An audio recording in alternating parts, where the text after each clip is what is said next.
fi Zilalil Quran, karya Asy-Syahid Said Qutb, diterjemah bahasa oleh Datuk Yusof Zaki.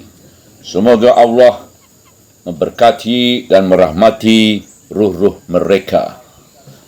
Pentafsiran ayat-ayat 10 hingga ayat 13.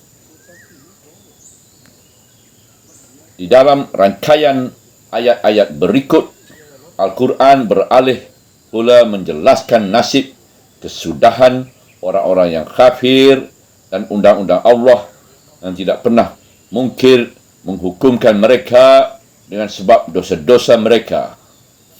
Juga mengancam orang-orang yang kafir dari kaum ahli kitab yang menentang agama ini serta mengajar Rasulullah SAW supaya memberi amaran kepada mereka dan mengingatkan mereka dengan peristiwa yang dilihat sendiri oleh mata mereka di dalam peperangan Badar, di mana kumpulan para mukmin yang kecil dapat menewaskan kumpulan orang-orang kafir yang ramai. Bismillahirrahmanirrahim.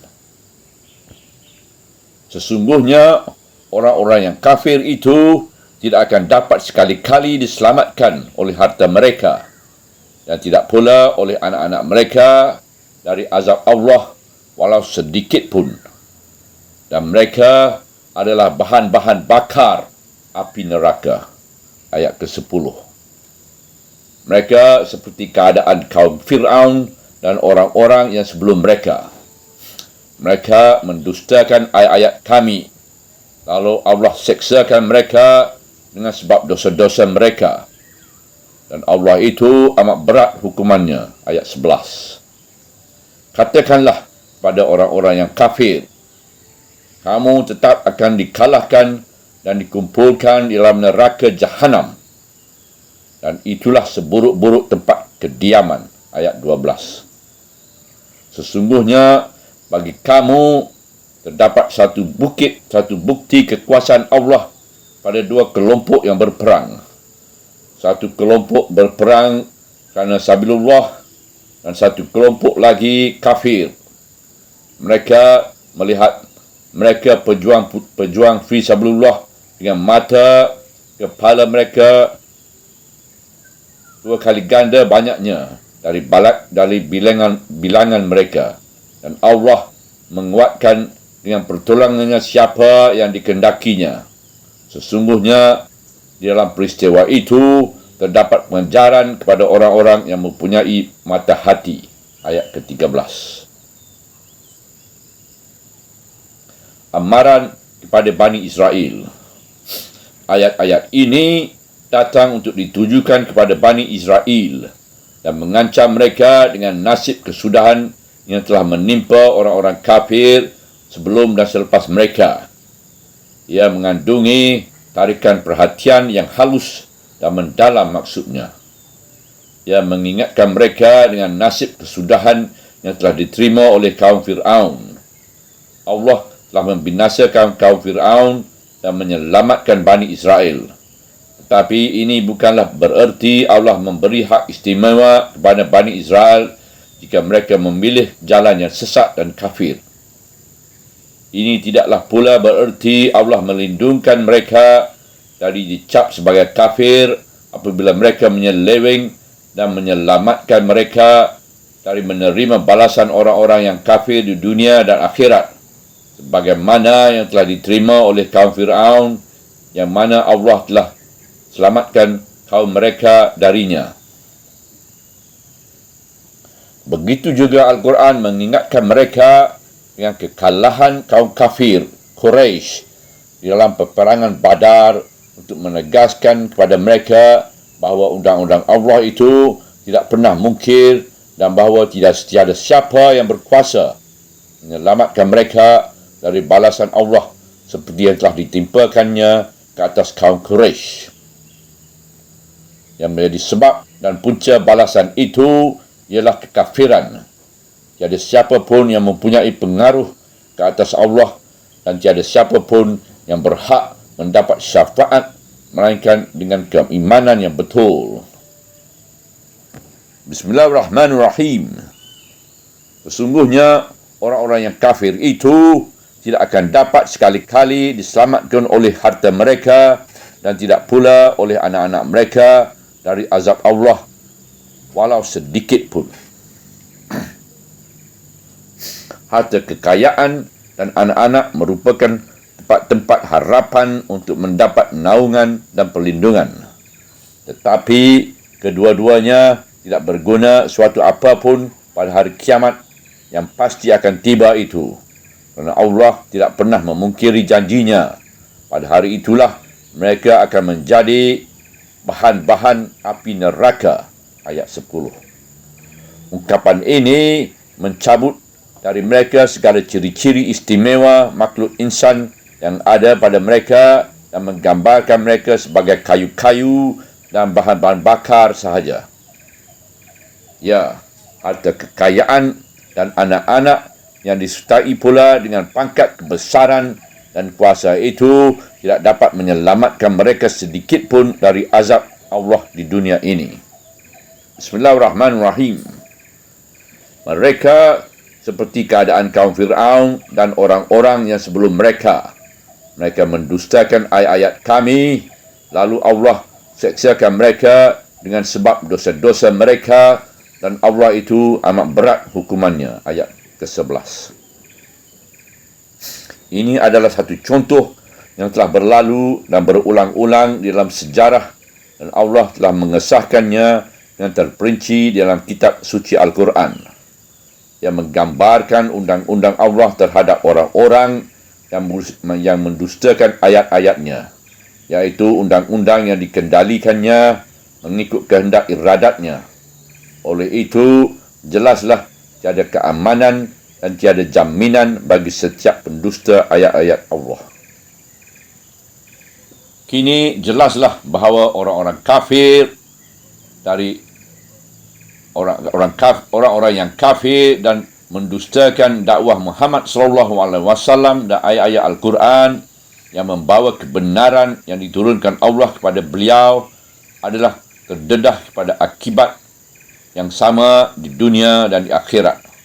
Oleh sebab itulah Allah mengajar Rasulullah sallallahu alaihi wasallam supaya memberi amaran kepada mereka terhadap akibat ini di dunia dan akhirat, dan mengemukakan contoh peristiwa di hari peperangan Badar yang masih baru kepada mereka, kerana mereka mungkin terlupa terhadap contoh Fir'aun dan umat-umat sebelumnya yang telah mendustakan ayat-ayat Allah dan menerima balasannya yang amat berat itu.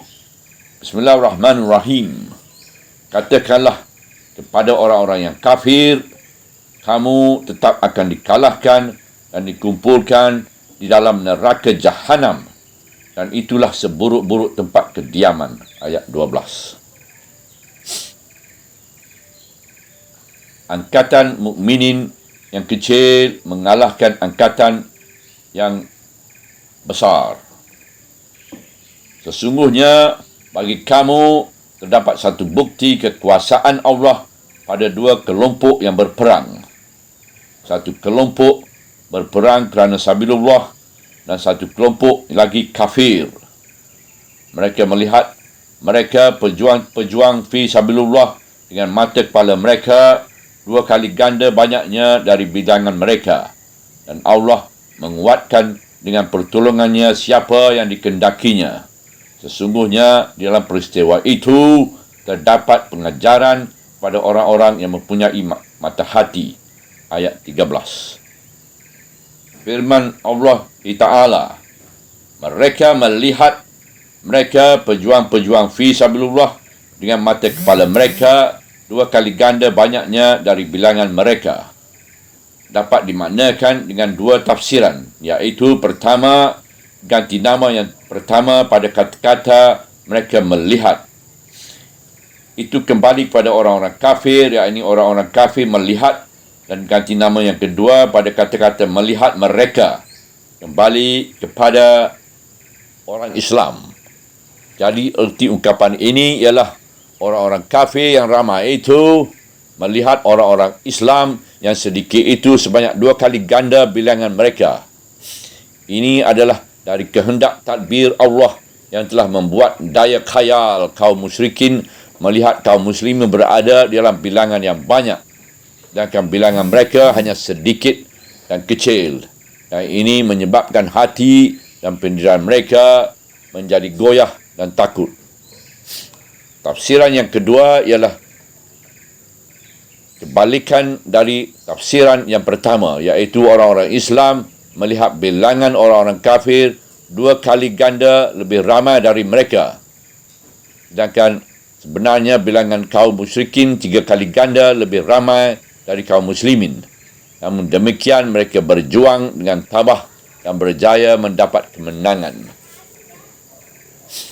Yang penting di sini ialah Al-Quran mengembalikan kemenangan itu kepada pertolongan dan tadbir Allah.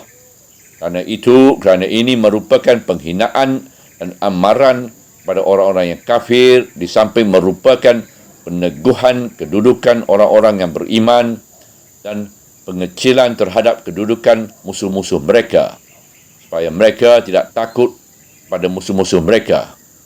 Keadaan di masa itu memang memerlukan berlakunya peristiwa yang menentukan kalah dan menang itu, sebagaimana kami telah terangkan di dalam pendahuluan surat ini, dan Al-Quran telah bekerja di sana sini. Dan Al-Quran terus bekerja dengan hakikatnya yang agung dan dengan isi kandungannya yang sama dengan hakikat ini, iaitu janji Allah yang akan menimpakan kekalahan ke atas orang-orang kafir yang berdusta dan menyeleweng dari sistem Allah itu adalah teguh pada setiap saat. Begitu juga janji Allah yang akan menolong kelompok orang-orang yang beriman walaupun bilangan mereka kecil adalah tetap teguh pada setiap saat. Hakikat kemenangan yang bergantung pada pertolongan Allah yang diberikan kepada siapa yang dikehendakinya itu adalah satu hakikat yang tetap teguh, tidak berganjak dan menjadi undang-undang yang tetap berkuat kuasa tanpa berhenti. Kewajipan kelompok orang-orang yang beriman ialah menaruh keyakinan kepada hakikat ini dan meletakkan kepercayaan mereka pada janji Allah. Berusahalah melengkapkan diri dengan sempurna, bersabar sehingga diizinkan Allah, dan jangan bersikap gopoh dan berputus asa apabila masa yang dijanjikan itu dirasakan mereka terlalu lama. Kerana masa yang gaib dari pengetahuan orang-orang beriman itu tetap wujud di dalam ilmu Allah yang mengendalikan segala pentadbiran dengan kebijaksanaannya. Dan masa itu sengaja ditangguhkan sehingga ke suatu masa yang dapat merealisasikan kebijaksanaan itu. Sesungguhnya dalam peristiwa itu terdapat pengajaran pada orang-orang yang mempunyai mata hati. Penghujung ayat 13. Mata pastilah memandang lebar dan hati nurani pastilah berfikir panjang untuk membolehkan pengajaran ini dicungkil dan diingati oleh hati. Jika tidak, maka pengajaran itu akan berlalu begitu sahaja pada setiap saat di waktu malam dan siang.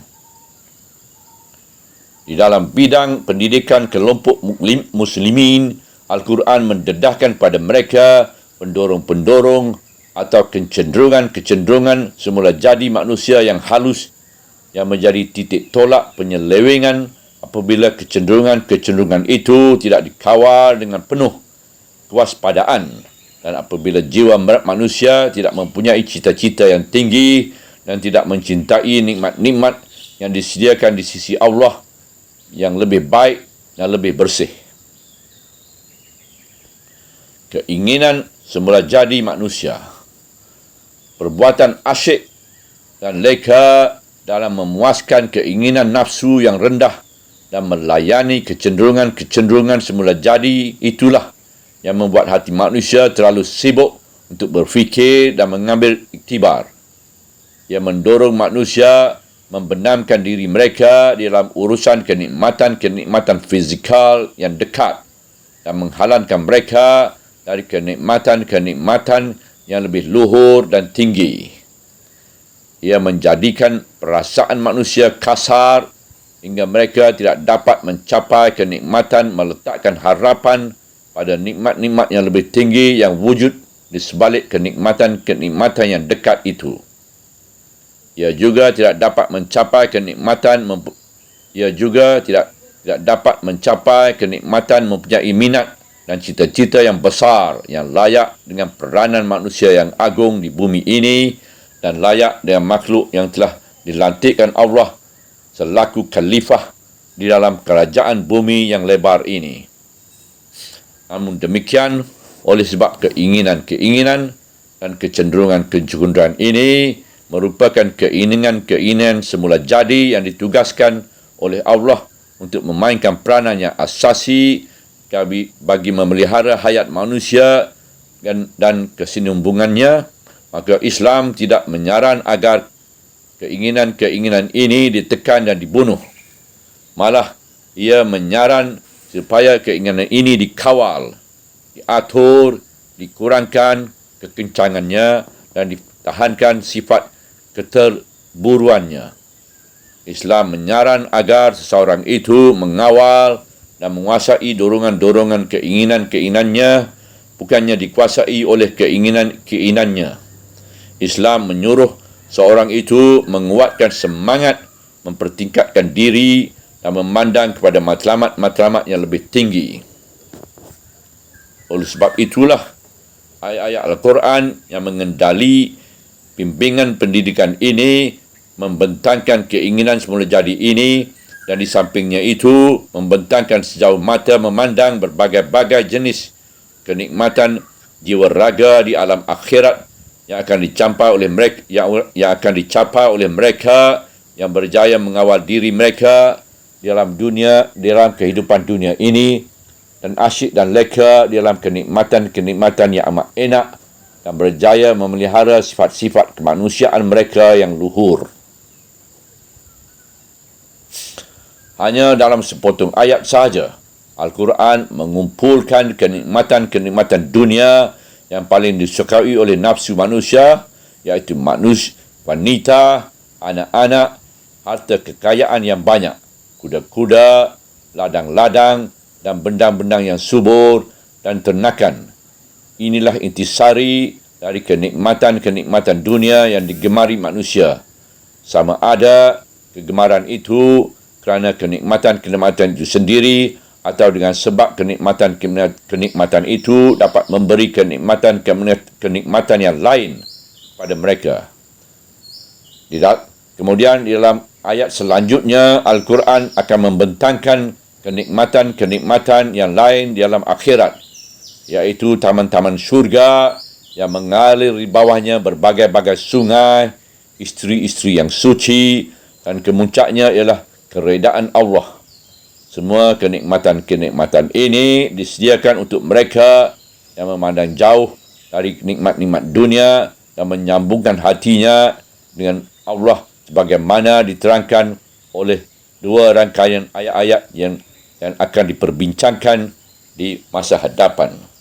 Subhanallah, walhamdulillah, wala ilaha illallah, wallahu akbar, wala hawla wala quwata illa billah al-aliyyil azim. Wala hawla wala quwata illa billah al-aliyyil azim. Wala hawla wala quwata illa billah al-aliyyil azim. Allahumma ya mukallibal qulub, tsabbit qalbi ala dinik. Allahumma ya mukallibal qulub, tsabbit qalbi ala ta'atik.